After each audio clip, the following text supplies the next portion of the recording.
Hello viewers, SB tech Bangla সকলকে স্বাগতম। আজকের ভিডিওর মূল বিষয়বস্তু হচ্ছে উপবৃত্তির তথ্য উপজেলা জমাদান।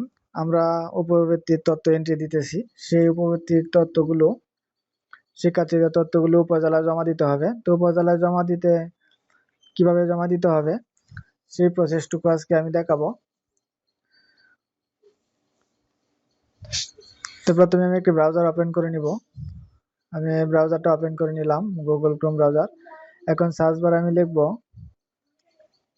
এসএসপি মিস সফটওয়্যারে আমরা উপবৃত্তির আবেদনগুলো করে থাকি।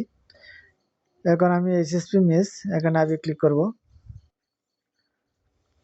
এখন এসএসপি মিস MIS এখানে ইউজার নেম এবং পাসওয়ার্ড দিয়ে লগ ইন করতে হবে। ইউজার নেম প্রতিষ্ঠানের ইন নম্বর এবং পাসওয়ার্ড যার যেটা আছে সেটা দিতে হবে, এবং একটা ক্যাপচা আছে, ক্যাপচাটা এখানে পূরণ করতে হবে।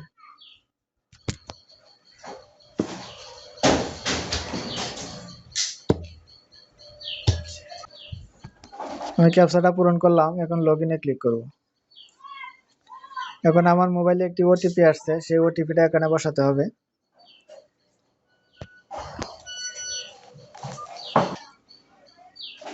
আমি ওটিপিটা বসিয়ে দিছি, এখন ওটিপি যাচাই করুন ক্লিক করব। আমি এখানে ক্লিক করলাম। আমি কিন্তু উপবৃত্তির ড্যাশবোর্ডে প্রবেশ করলাম। এখন বাম দিকে আছে প্রাথমিক নির্বাচন, এখানে ক্লিক করব। এখানে ক্লিক করার পরে এখানে আছে নতুন শিক্ষার্থী এন্ট্রি, আমরা এখান থেকে নতুন শিক্ষার্থী এন্ট্রি দিয়ে থাকি। তারপরে শিক্ষার্থী তথ্য আপডেট, শিক্ষার্থী এন্ট্রি দেওয়ার পরে শিক্ষার্থী তথ্য আপডেট এখানে জমা থাকবে। এখান থেকে আমরা পরে উপজেলায় তালিকা জমা দান এখানে উপজেলায় জমা দিব।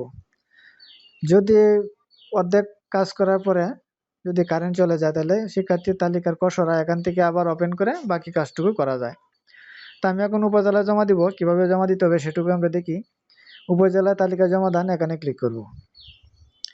এখানে ক্লিক করার পরে এরকম একটা পেজ ওপেন হবে। এগুলো পূরণ করার দরকার নেই, এখানে আপনারা চলে যাবেন নিচে বর্তমান শ্রেণী, আমি ষষ্ঠ দিব। সেশনটা পূরণ করে দিতে হবে, সেশন 2024 দিলাম। এখন খুঁজুন বাটনে ক্লিক করব। খুঁজুন বাটনে ক্লিক করলে আমি যতগুলো উপবৃত্তির আবেদন করছি সবগুলো এখানে শো করছে। স্ক্রল করে একটু নিচে যাব,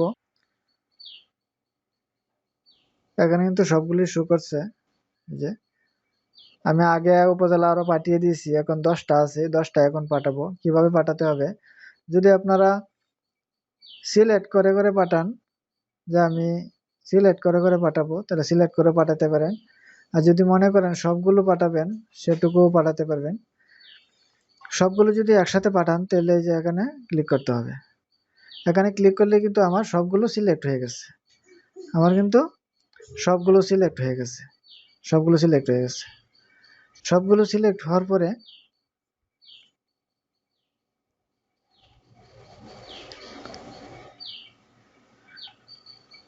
সবগুলো সিলেক্ট করে দিলাম। এখন USA তে জমা দান পাঠান, ইয়েতে পাঠান, এখানে ক্লিক করব। এখানে ক্লিক করে দিলাম। এখানে ক্লিক করে দেওয়ার পরে 10 সাবমিশন সেন্ড টু উপজেলা, মানে উপজেলায় আমার 10টা চলে গেছে, কিন্তু আমার কিন্তু এখানে আর নেই। এভাবেই কিন্তু উপজেলায় সবগুলো উপবৃত্তির তথ্য পাঠাতে হবে।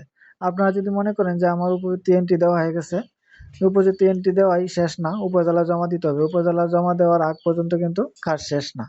উপজেলা জমা দেওয়ার পরে কিন্তু আমাদের কাজ শেষ। পরে উপজেলা থেকে পাঠাবে তারা স্টেপ বাই স্টেপ, ডিওতে পাঠাবে, ডিও থেকে ডিডিতে পাঠাবে, এভাবে পাঠাবে।